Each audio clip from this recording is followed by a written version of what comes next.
Thank you. Thank you very much. And thank you, Liliana. I feel like I shouldn't even speak up here. I mean, Liliana really said it all.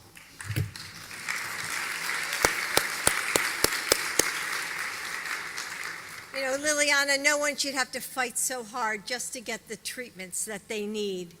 And no one should have to lose so much to save their own life.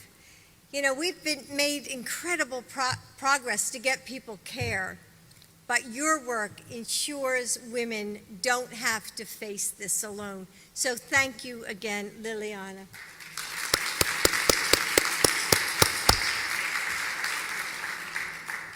And Nancy, you've changed lives and you've saved lives.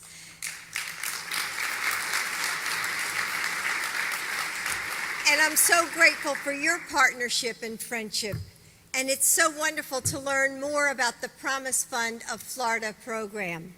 And when we were standing backstage, Nancy and I have really been working together for at least 15 years. And I said, Nancy, how many pink outfits do you have?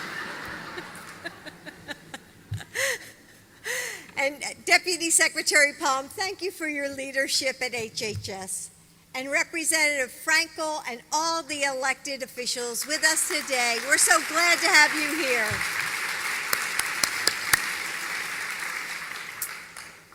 Certain words have the power to make time stop. Malignant, aggressive, terminal, cancer. Like a spell, they still the air around us. Frozen in place, we feel the world we knew slipping away. And when the hands of the clock begin to move once again, we're not the person we once were, but someone changed.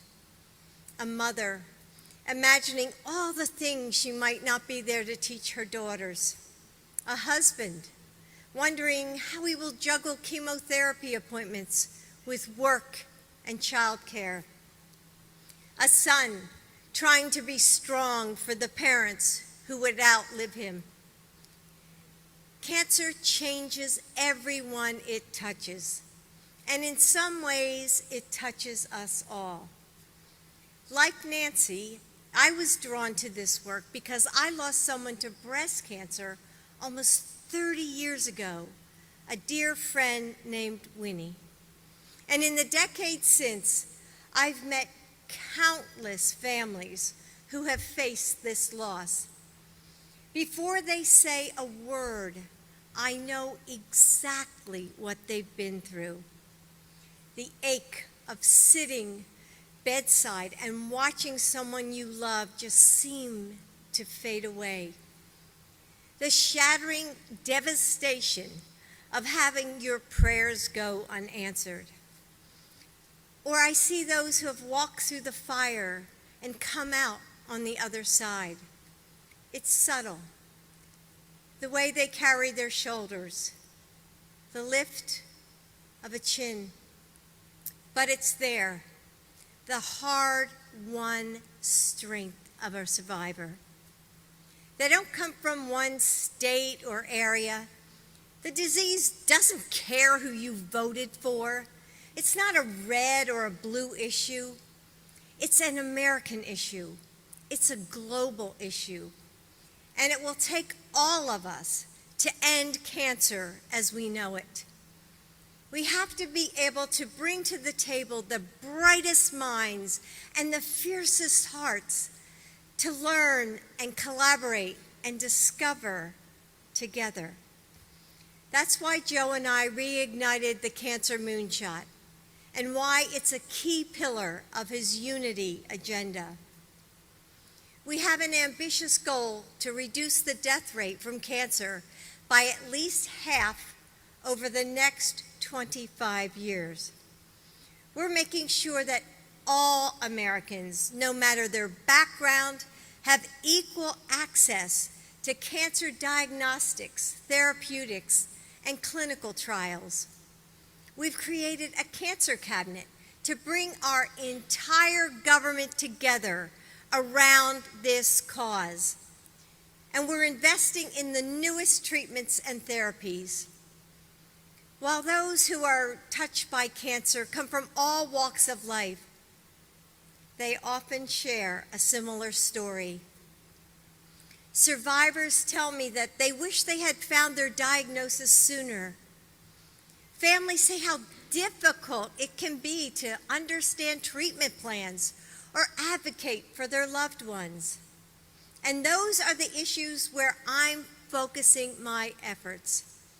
Increasing early detection and screening, and improving the patient, family, and caregiver experience. Over the last year and a half, I've traveled across our country and even the world to learn about innovative programs and partnerships that are making progress in this area. And there is so much hope to be found. And the Promise Fund is an incredible example of that hope. We just came from Found Care, the clinic up the road, and with the Promise Fund's help, they have made mammograms not only affordable and accessible, but easy. And as Nancy said, so many other clinics in this area are finding new ways to serve women, thanks to the Promise Fund's help.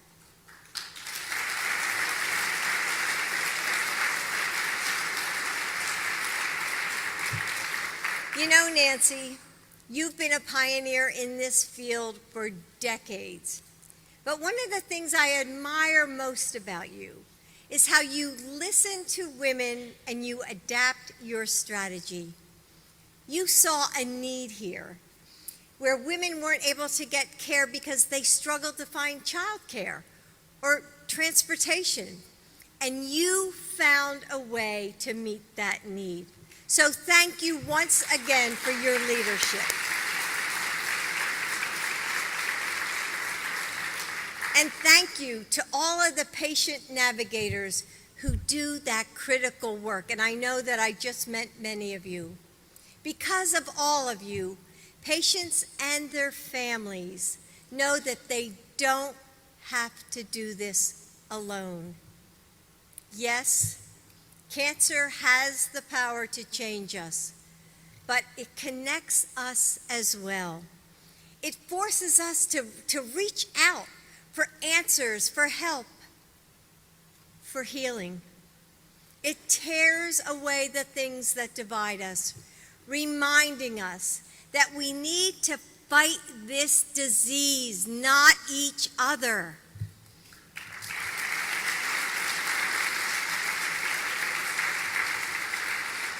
It inspires us to come together and find the common ground on which our future can be built. And for Joe and me, this is the mission of our lives. And we are ready and we are proud to work beside all of you. Thank you.